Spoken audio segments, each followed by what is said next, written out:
Hello friends, कैसे हैं आप सब। स्वागत है आपका यूपीएससी एट होम प्रवेशा के यूट्यूब प्लेटफॉर्म पे। हम जो यूपीएससी एंड यूपीपीसीएस की मेंस आंसर राइटिंग कर रहे हैं, जिसमें हमारा जो टारगेट है डेली 5 क्वेश्चन की आंसर राइटिंग करने का, उसी सीरीज़ में हमारा ये क्वेश्चन है जीएस पेपर थर्ड से। ये हमारा आज की सीरीज़ का 133 नंबर का क्वेश्चन है। अभी तक 132 नंबर के क्वेश्चन हमने कंप्लीट कर लिए हैं। यहाँ पे जो ये क्वेश्चन नंबर पड़ा है, कौन सा है? 188 नहीं है, 133 है। तो इसको हम देखेंगे।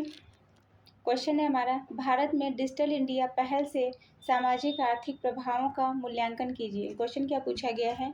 भारत में डिजिटल इंडिया पहल से सामाजिक आर्थिक, मतलब जो भारत में जो डिजिटल इंडिया पहल है उसके सामाजिक आर्थिक क्या प्रभाव पड़े हैं, उसका हमें मूल्यांकन करना है। सबसे पहले हम इसका इंट्रो देखेंगे।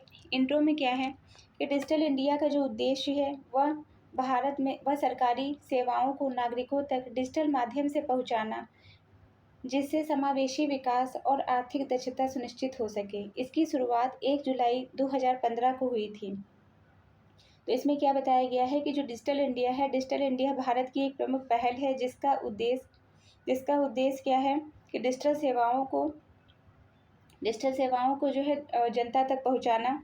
इसकी शुरुआत कब की गई? 1 जुलाई 2015 को की गई, ताकि डिजिटल तकनीक के माध्यम से सामाजिक समावेशन, आर्थिक दक्षता और सरकारी सेवाओं की पहुंच को मजबूत किया जा सके। डिजिटल इंडिया के महत्वपूर्ण स्तंभ कौन से हैं? पहला क्या है? Broadband highway. दूसरा है सार्वभौमिक मोबाइल कनेक्टिविटी। नेक्स्ट है ई गवर्नेंस। फोर्थ इसके अंतर्गत पॉइंट जो आता है वो है ई क्रांति। फिर है डिजिटल साक्षरता, electronic manufacturing, IT for jobs. ये इसके जो है क्या है, डिजिटल इंडिया के प्रमुख स्तंभ हैं।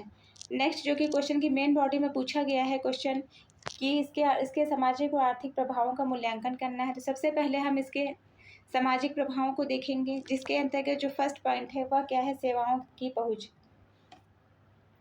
इसमें डिजी लॉकर, उमंग, ई हॉस्पिटल जैसे प्लेटफॉर्म से सरकारी सेवाएं आसान हुई हैं। डिजी लॉकर, उमंग, ई हॉस्पिटल, कोविन पोर्टल ने सेवा वितरण में पारदर्शिता लाई है। ग्रामीण क्षेत्रों तक सीधी सेवाएं पहुंची हैं।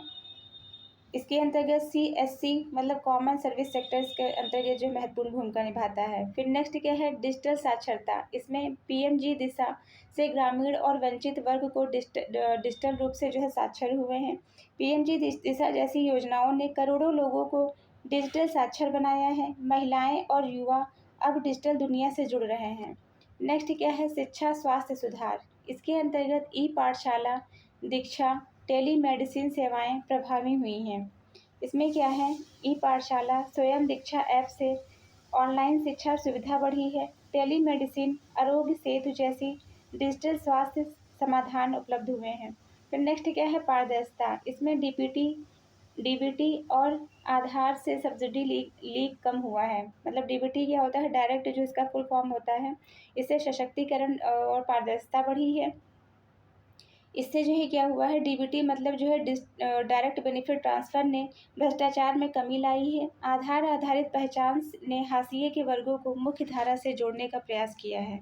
नेक्स्ट क्या है? आर्थिक प्रभाव। आर्थिक प्रभाव में पहला पॉइंट क्या है? वित्तीय समावेशन। इसके अंतर्गत जनधन, यूपीआई, भीम ऐप ने कैशलेस अर्थव्यवस्था को बल दिया है। इसने जो है क्या किया है? जनधन, आधार, मोबाइल जेम, ट्रिनिटी ने बैंकिंग को जो है जन जन तक पहुंचाया है। यूपीआई और भीम ऐप ने कैशलेस अर्थव्यवस्था को बढ़ावा दिया है। नेक्स्ट हम देखेंगे स्टार्टअप बूम। डिजिटल इकोसिस्टम ने फिटनेस ई कॉमर्स को डिजिटल इकोसिस्टम में फिनटेक ई कॉमर्स को बढ़ावा मिला है। फिनटेक ई कॉमर्स एजुटेक हेल्थ टेक सेंटर में भारी वृद्धि हुई है। इससे जो है क्या हुआ है?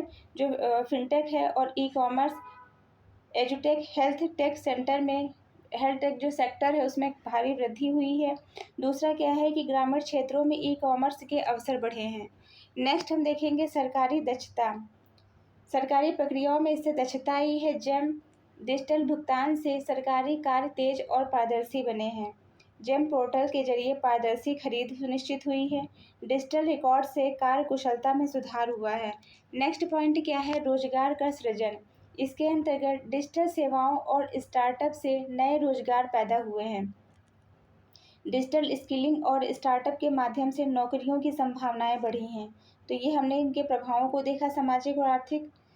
अब इसके समझ कौन सी चुनौतियां व्याप्त है उनको हम देखेंगे। Digital divide. पहली चुनौती क्या है? Digital divide. इसके अंतर्गत ग्रामीण बनाम शहरी, महिला बनाम पुरुष के बीच में जो है डिजिटल डिवाइड देखने को मिल रहा है। दूसरा क्या है? साइबर सुरक्षा जोखिम।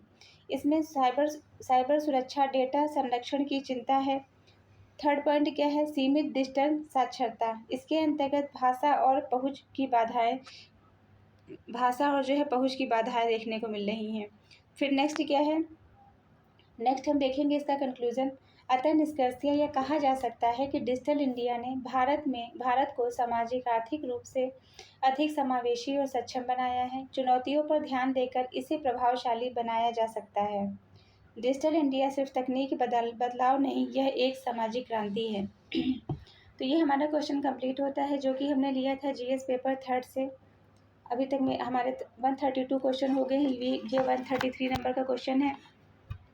जिस किसी को भी इसका पीडीएफ चाहिए वो हमारे टेलीग्राम हैंडल प्रविशा LKO पर कांटेक्ट करके, टेलीग्राम जो हैंडल है प्रविशा LKO पर कांटेक्ट करके पीडीएफ को प्राप्त कर सकते हैं। तो ऐसे ही पढ़ते रहिए, लाइफ में आगे बढ़ते रहिए। यूपीएससी एट होम प्रविशा के साथ में मेंस आंसर राइटिंग करते रहिए। Thank you.